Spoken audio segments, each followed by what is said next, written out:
they founded this college, and unlike most colleges of those days, anyone could go there, male or female, any race, as long as you were willing to abide by the rules and work hard, you could get a college education. Up in the wilds of northern Michigan, hardly anyone lived up there, but by golly, there was a college and they were going to educate people. So we hadn't really realized how much this little town had centered around the college that was there, and being a college town here, you can probably kind of relate to that. The college sort of runs the town, but on the other hand, the town has its own life behind that doesn't really necessarily need the college. Here's an early picture of the first college building. I read that the original classes were in Mrs. Carrier's living room with 18 pupils, but they since expanded to this much larger building and a pretty large class. And you cannot read any of that, but it's the class roster. And Roy, who was spoken of in the introduction here, was a student there. Also, Ora Bunker, who was their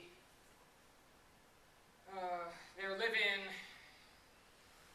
housekeeper, handy lady about the house, doing the maid work and so forth, was a college student there, and part of paying for her room and board was helping out with the family when she boarded with the Thacker family. So she and Roy were classmates. This is where I believe part of the college was and is now the town commons. And this is an interesting thing that we learned while we were up there at the Historical Society. The Crystal Lake was near the Betsy River, but not terribly close, and the founding fathers had this brilliant idea that they should dig a canal between the lake and the river, and thus they could navigate over to Lake Michigan, and they'd have this navigable waterway, and the loggers could take their wood down, and excursion boats could go up and down. It would be a big money maker. It would be a great thing for the town. Unfortunately, they were good at biblical studies, they were good at lots of things, but they didn't know engineering, and they didn't really think about what happens if you have a large body of water at one level and another body of water at another level, and you dig a ditch between the two things. And I read his little book that they had made about it. They called it The Tragedy of Crystal Lake. Well, it wasn't, nobody died. It was a mess. It was a very expensive debacle. And our distant relative, Brainerd Spencer, who was Anna's younger brother, had a small part to play in the story in this book. So I included that in this book, and it's sort of entertaining as you get the book. It's funny. You'll know when you get there. So we said to Uncle Francis, well, where is this famous canal? And he took us over there, and it's just this little windy stream. It was kind of a disappointment, but then, of course, the water had had time to settle. This is Anna's father, formerly a missionary. Not a great beauty, as you can see, and I gather that Anna slightly resembled him. Because a lot of the family stories were surprised that great-grandfather Henry had married Anna rather than the much prettier younger sister. And there was a lot of talk about, well, what a surprise that he didn't marry the pretty one. He married apparently the more interesting one. They had no idea why he married her, and I explored some of that in the book. I don't have a picture of Anna, actually, but I do have a picture of the prettier younger sister, and there she is. She is in the story, very much part of the story, maybe one of the suspects. You'll have to make up your own mind on that one. She followed in her father's footsteps as a missionary. She went to Turkey, eastern Turkey, and spent her last days there, actually.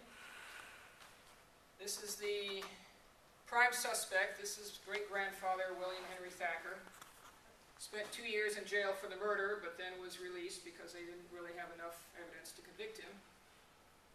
I don't really have any children's pictures of the youngsters. Okay, here's the only picture I have of Anna, is her headstone.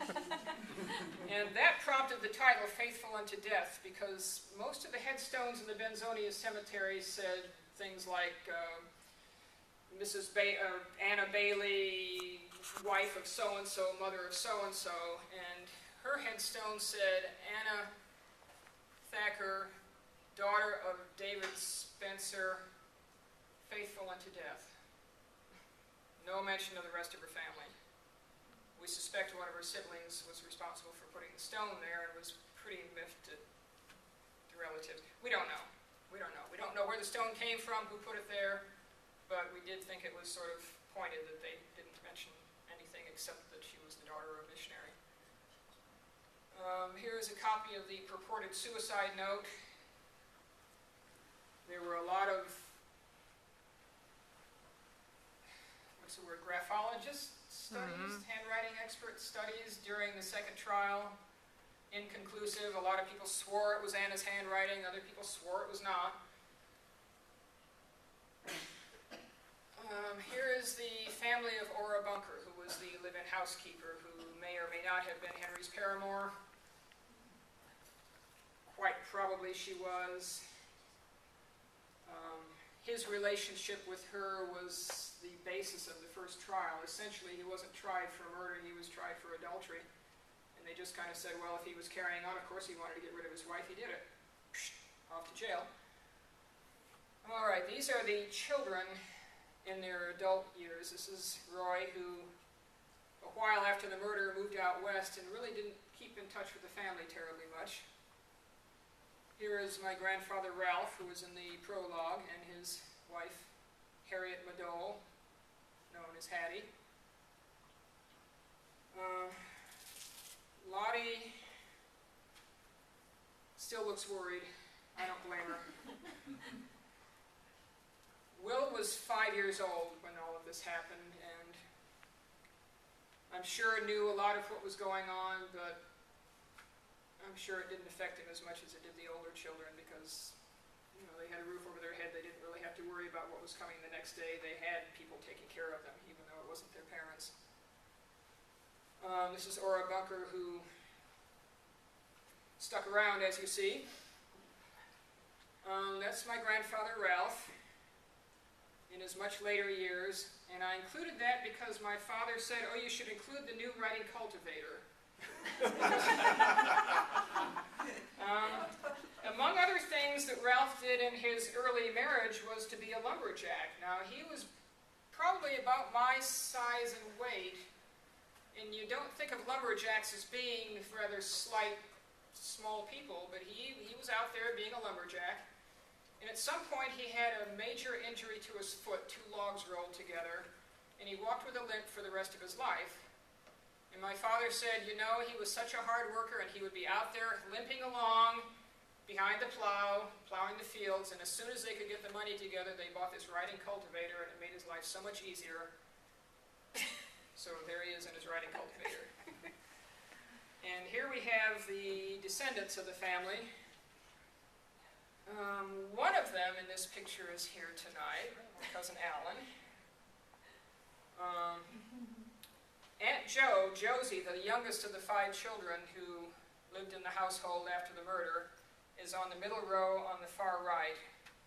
And I couldn't find any younger pictures of her, but what I know about Aunt Jo was that she was one of the most happy-go-lucky members of the family. She liked a good joke, she laughed a lot, and I kind of took that personality and extrapolated what she would have been like as a 3-year-old, and she's in here too. Really, there's not a whole lot more I have to say, except to say, does anybody have questions? And just a second, I'll come around with the mic.